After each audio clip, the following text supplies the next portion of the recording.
আসসালামু আলাইকুম শিক্ষার্থীরা, কেমন আছো তোমরা সবাই? আমাদের চ্যানেলের নতুন একটি ক্লাসের ভিডিওতে তোমাদের সবাইকে স্বাগতম জানাচ্ছি। আজকে আমরা ইংলিশ গ্রামারে তোমাদের নতুন একটা টপিক, সেটা হলো পার্টস অফ স্পিচ। এই বিষয় নিয়ে আমরা আজকে আলোচনা করব। তো পার্টস অফ স্পিচটা আসলে কি, সেই বিষয় নিয়ে আজকে আমরা আমাদের ক্লাসে কথা বলবো। মূলত একটা জিনিস খেয়াল করো যে ইংরেজি ভাষার শব্দগুলোকে তাদের কাজ এবং ভূমিকার উপর ভিত্তি করে টোটাল 8টি ভাগে বিভক্ত করা হয়।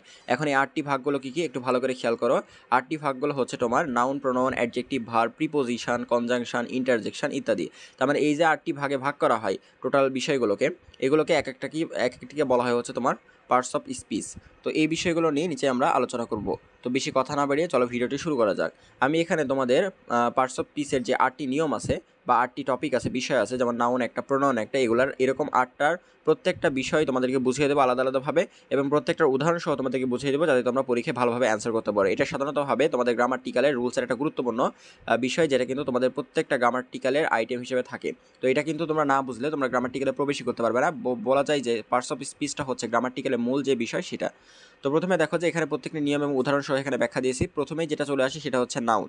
তো নাউনটা কি, সংক্ষেপে একটু ছোটোভাবে যদি একটু উদাহরণ দিই নাউনের, তো নাউনের উদাহরণ দিলে দেখো কি কথা সর্বপ্রথম আসে, সেটা হচ্ছে যে কোনো ব্যক্তি, বস্তু, স্থান, প্রাণী বা ভাবের নাম বোঝায়। অর্থাৎ নাউন বলতে বোঝায় হচ্ছে এটা হচ্ছে তোমার বিশেষ্য। বিশেষ্য বলতে কি বোঝায়? বিশেষ্য বলতে বোঝায় হচ্ছে কোনো কিছুর নামকে বিশেষ্য বলে। এখন এটা হতে পারে কোনো মানুষের নাম, হতে পারে কোনো জায়গার নাম বা অন্য কিছু। তার মানে কোনো কিছুর নামকে এক কথায় বিশেষ্য বলা হয় বা নাউন বলা হয়। তো এখানে যদি উদাহরণ হিসেবে দেখি, এখানে কি বলেছে যে কোনো ব্যক্তি, বস্তু, স্থান, অর্থাৎ কোনো ব্যক্তির নাম হতে পারে, কোনো বস্তুর নাম হতে পারে, কোনো স্থানের নাম হতে পারে, কোনো প্রাণীর নাম হতে পারে, বা কোনো কিছু বোঝালে সেটা কিন্তু নাউন বা বিশেষ্য। তো এরপরে এটার উদাহরণ নিয়ে যদি একটু ছোট করে আলোচনা করি, সেটা হচ্ছে দেখো যে রহিম ইজ এ গুড বয়। এখন রহিম ইজ এ গুড বয় এই বিষয়টা বলতে দেখো এখানে কিন্তু রহিম একটা ব্যক্তির নাম বুঝিয়েছে। তো রহিম যদি একটা ব্যক্তির নাম হয়, তাহলে এখানে কি হচ্ছে, এটা হচ্ছে তোমার নাউন হয়ে যাচ্ছে। তার মানে এখানে নাউনটা হচ্ছে রহিম, অর্থাৎ কোনো কিছুর নামকে যেহেতু নাউন বলে, তার মানে এখানে রহিম হচ্ছে নাম। এরপরে দেখো পরেরটা যদি খেয়াল করো, সেটা হচ্ছে দ্য সান ইজ শাইনিং, মানে হচ্ছে সূর্য আলো ছড়াচ্ছে বা তার উজ্জ্বলতা ছড়াচ্ছে। তো এটাকে যদি একটু ভালোভাবে খেয়াল করি, তাহলে এই বাক্যের মধ্যে কোনো বিশেষ একটা বিষয়ের নাম আছে, সেটা হচ্ছে সান, অর্থাৎ সূর্য। তার মানে এখানে সূর্য বা সান এটাই কিন্তু যে আমাদের কাঙ্ক্ষিত বিশেষ্য বা নাউন সেইটা। তার মানে এখানে সান কিন্তু হচ্ছে নাউন। তো এরপর পরবর্তী যে বাক্যটা আছে সেরকম হচ্ছে, সেটা লেখা আছে দেখো যে আই লাইক মিউজিক, মানে আমি মিউজিক বা গান পছন্দ করি। তো এই বিষয়টা দেখো যে এইখানে হচ্ছে নাউন কোনটা, একটা ভালো করে জিনিস খেয়াল করো যে মিউজিক বা গান এটাও কিন্তু কোনো একটা ভাবের নাম বা বিষয়ের নাম। তার মানে এখানে তোমাদের হচ্ছে নাউনটা হচ্ছে মিউজিক বা গান, এটাই হচ্ছে তোমাদের নাউন বা বিশেষ্য। তো এরপরে এটা হচ্ছে নাউন, অর্থাৎ কোনো ব্যক্তি, বস্তু, স্থান বা প্রাণী বা বিশেষ ভাবের নাম বোঝায়, এটাকে বলা হয় হচ্ছে নাউন। এরপরে যদি আমরা একটু প্রোনাউন সম্পর্কে আসি, দেখো প্রোনাউন শব্দের অর্থ কি? প্রোনাউন শব্দের অর্থ হলো সর্বনাম।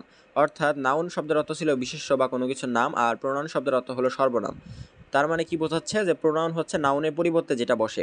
এক কথায় যদি আমরা উদাহরণ দিতে যাই বা সংক্ষেপে বলতে যাই, সেটা হচ্ছে প্রোনাউন মানে হলো যা নাউনের পরিবর্তে ব্যবহৃত হয়। যে নাউনে হি যে কথাটা আছে, এটা কিন্তু কোনো একটা ব্যক্তির নামের পরিবর্তে বসেছে। হি ইজ মাই ফ্রেন্ড, মানে হচ্ছে সে আমার বন্ধু। তার মানে এখানে দুইটা ব্যক্তির নাম কথা বলা হয়েছে, একটা হচ্ছে বন্ধুর আর একটা হচ্ছে আমার। তাহলে আমার নামটা এখানে ডাইরেক্টলি না বসে ইনডাইরেক্টলি এখানে আমার নামের পরিবর্তে হি বসানো হয়েছে। তো যেহেতু এখানে হি বসেছে, তার মানে এখানে হিটা কিন্তু নাউন না, বরং এটা প্রোনাউন হিসেবে বসেছে। তো এরপরে যদি আমরা কথা বলি, সেটা হচ্ছে দে আর গোয়িং টু স্কুল, মানে তারা স্কুলে যায়। তো এই ক্ষেত্রে একটা বিষয় খেয়াল করে দেখো যে দে আর গোয়িং টু স্কুল এখানে বোঝাচ্ছে যে তারা স্কুলে যায়। তার মানে কারা স্কুলে যায় এটা কিন্তু এখানে একদম ডাইরেক্টলি বসায়নি, ইনডাইরেক্টলিভাবে কারা স্কুলে যাচ্ছে তাদেরকে হচ্ছে দে দ্বারা বুঝিয়েছে এখানে। অর্থাৎ দে শব্দের অর্থ এখানে তারা, মানে এখানে ইনডাইরেক্টলি বুঝিয়েছে যে কোনো ব্যক্তিবর্গ বা কোনো লোকেরা হচ্ছে একসাথে স্কুলে যাচ্ছে বা কোনো স্টুডেন্টরা স্কুলে যাচ্ছে। তো যেহেতু এটা একদম মানুষের নাম নিয়ে বলেনি, অর্থাৎ এক কথায় ইনডাইরেক্টলি বলেছে, তো এইটাকে বলা হয় হচ্ছে এই বাক্যের প্রোনাউন। তার মানে এই বাক্যের প্রোনাউন কোনটা? এটা হচ্ছে দে। এগুলো সিম্পল উদাহরণ ছিল। তো এরপরে দেখো যে ইট ইজ এ ক্যাট, মানে ইহা হচ্ছে একটি বিড়াল। তো এখন যদি আমি বলি ক্যাট, বিড়াল, এটা একটা প্রাণীর নাম, তার মানে এটা হয়ে যাবে হচ্ছে নাউন। এখন যদি আমি বলি যে নাউন তো চিনলাম যে ক্যাট এটা একটা প্রাণীর নাম, তাই এটা হলো নাউন হয়ে গেল। কিন্তু আমি যদি বলি যে এই বাক্যে তোমার ইট ইজ এ ক্যাট, এই বাক্যটাতে নাউন যদি ক্যাট হয়, তাহলে প্রোনাউনটা কি? প্রোনাউন অবশ্যই হবে এখানে ইট। ইটটা কিন্তু এখানে প্রোনাউন হিসেবে বসবে, মানে ইহা হচ্ছে একটি বিড়াল, এই জিনিসটা। তো এরপর দেখো 3 নম্বরে যেটা আছে, এটা খুবই গুরুত্বপূর্ণ একটা বিষয়, সেটা হচ্ছে ভার্ব, যার শব্দের অর্থ হচ্ছে ক্রিয়া। এখন হলো ক্রিয়ার নিয়মটা কি, যে কোনো কাজ বা অবস্থাকে বোঝায়। ভার্ব হচ্ছে কোনো কাজ বা অবস্থাকে বোঝায়। এখন ভার্বের যদি উদাহরণ দিই, উদাহরণ দিলে হচ্ছে birds fly in the sky, অর্থাৎ পাখিরা আকাশে ওড়ে। একটা জিনিস খেয়াল করো যে কোনো কাজ বা অবস্থানকে অবস্থাকে বোঝায় হচ্ছে ভার্ব, কোনো কাজ অথবা অবস্থাকে বোঝায়। তার মানে কি, কেউ যদি কোনো কিছু করে বা কোনো কাজ করে সেটাই হচ্ছে তার ভার্ব হবে। এখন এখানে নিচে একটা উদাহরণ দেখো যে bird fly in the sky, মানে পাখি কি করে, আকাশে ওড়ে। তার মানে পাখি যেটা আছে বার্ডস, এটা কিন্তু নাউন। আর fly in the sky, fly শব্দের অর্থ হচ্ছে ওড়া। তার মানে এখানে কিন্তু ফ্লাই এই বিষয়টাই কিন্তু এখানে বসেছে হচ্ছে ভার্ব হিসেবে। তার মানে এখানে ভার্বটা হচ্ছে ফ্লাই। তো এর পরবর্তী যে উদাহরণটা দেখি সেটা হচ্ছে শি ইজ রিডিং এ বুক, মানে সে হচ্ছে একটি বই পড়ছে। তার মানে এই যে রিডিংটা আছে, রিডিং হচ্ছে পড়ছে, মানে কোনো একটা কাজ করছে এটা বোঝাচ্ছে। তার মানে এইটা হচ্ছে এই বাক্যের ভার্ব।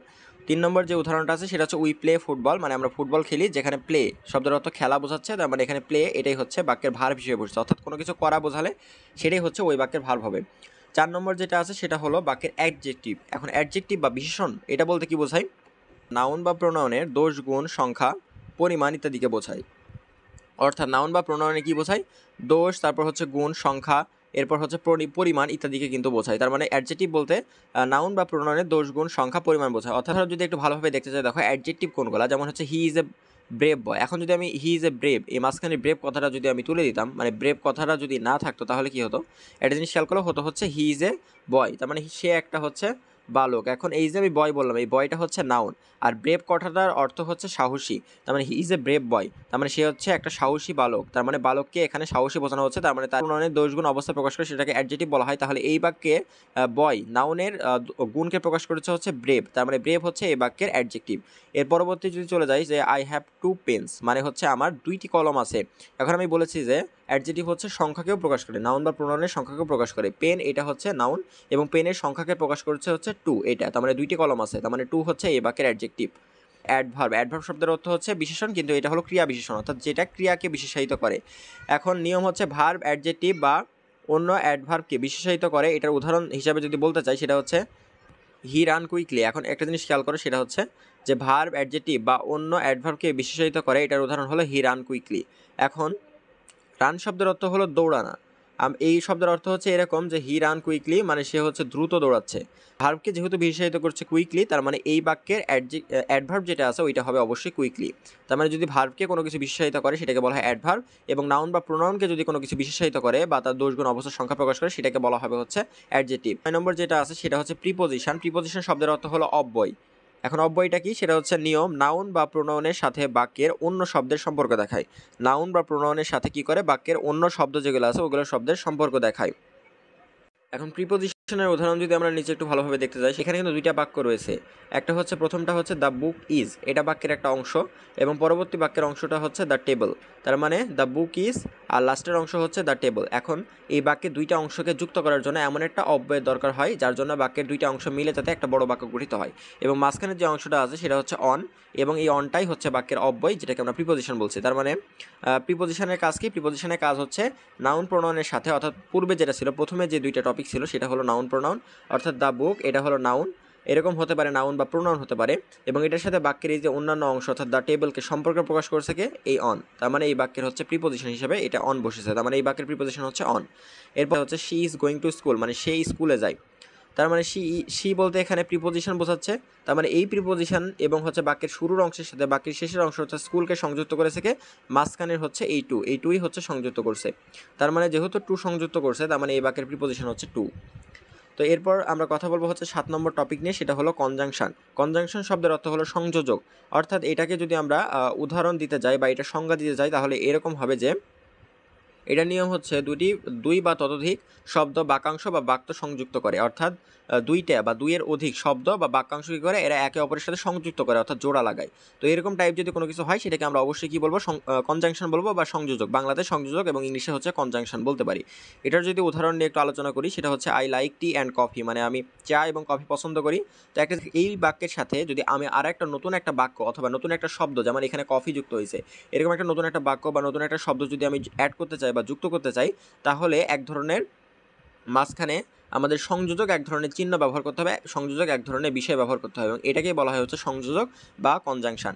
এখন এই বাক্যের অ্যান্ড বসেছে, তার মানে অ্যান্ড হচ্ছে আই লাইক টি এবং কফির মাঝখানে বসে 2টা বাক্যকে সংযুক্ত করছে, বা 2টা হচ্ছে একটা বাক্যের সাথে আর একটা শব্দকে সংযুক্ত করছে।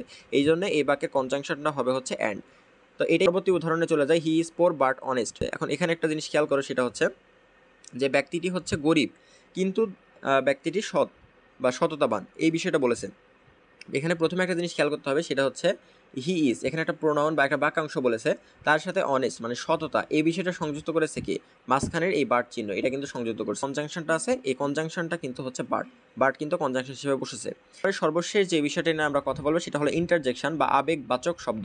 এখন ইন্টারজেকশন বা আবেগবাচক শব্দ বলতে আসলে কি বোঝায়, এটার একটু সংজ্ঞা যেটা আছে সেটা একটু দেখে নিই। সেটা হলো আকস্মিক আবেগ বা অনুভূতি প্রকাশ করে, অর্থাৎ ইন্টারজেকশন যেটা আছে এটা হচ্ছে আকস্মিক আবেগ বা অনুভূতি প্রকাশ করে। কীরকম, যেমন এখানে বাকি একটা উদাহরণ দেওয়া হয়েছে, যেমন হচ্ছে wow what a beautiful view, মানে কত সুন্দর হচ্ছে, ভিউ বলতে বোঝায় দৃশ্যটা কত সুন্দর, এই বিষয়টা বুঝিয়েছে। তার মানে এই বাক্যের মধ্যে ইন্টারজেকশন বা আবেগসূচক শব্দটা আসলে কি, এই যে প্রথমে যেটা আছে ওয়াও, এটাই হচ্ছে এই বাক্যের মধ্যে আবেগসূচক শব্দ। তার মানে ওয়াও এটা হলো বাক্যের মধ্যে আবেগসূচক শব্দ হিসেবে বসেছে। আর বাদ বাকি যেটা আছে যেমন হোয়াট এ বিউটিফুল ভিউ, মানে কত সুন্দর দৃশ্যটি, এটাই হচ্ছে বাকি বাক্যের যে অংশটা আছে সেরকম। পরবর্তী যেটা আছে সেটা হচ্ছে alas he is dead. He is dead শব্দের অর্থ হচ্ছে সে মারা গেছে বা তিনি মারা গেছেন। এই বিষয়টা যেহেতু একটা দুঃখের বিষয় বা হচ্ছে এটা কষ্টবাচক এক ধরনের দুঃখকে প্রকাশ করে, তো এইটাকে প্রকাশ করার জন্য এক ধরনের আবেগবাচক শব্দ বসে অ্যালাস। তো অ্যালাস হচ্ছে এই বাক্যের ক্ষেত্রে কিন্তু ইন্টারজেকশন বা ওই যে বিশেষ এক ধরনের আবেগবাচক শব্দ বলা যায় সেইটা। তো এখানে বসে গেল কি, সেটা হচ্ছে অ্যালাস বসে গেল। এটা একদম লাস্ট উদাহরণ ছিল ইন্টারজেকশন। এক কথায় যে আকস্মিক আবেগ বা অনুভূতি প্রকাশ করে এরকম যেগুলো বাক্য আছে, যেমন হচ্ছে বলতে পারো ওয়াও, তারপর হচ্ছে অ্যালাস, তারপর হুররা আছে, ব্র্যাভো আছে, এই টাইপের বাক্যগুলো কিন্তু সাধারণতভাবে আকস্মিক আবেগ বা অনুভূতিকে প্রকাশ করে। তো এই ধরনের বাক্যই সাধারণতভাবে ইন্টারজেকশন হিসেবে বসে।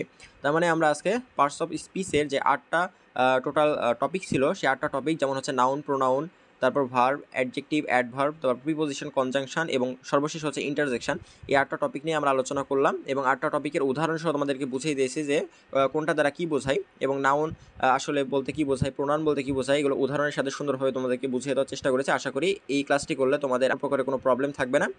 হবে নেক্সট কোনো ক্লাসে, সে পর্যন্ত সকলে ভালো থাকবে। ধন্যবাদ সবাইকে।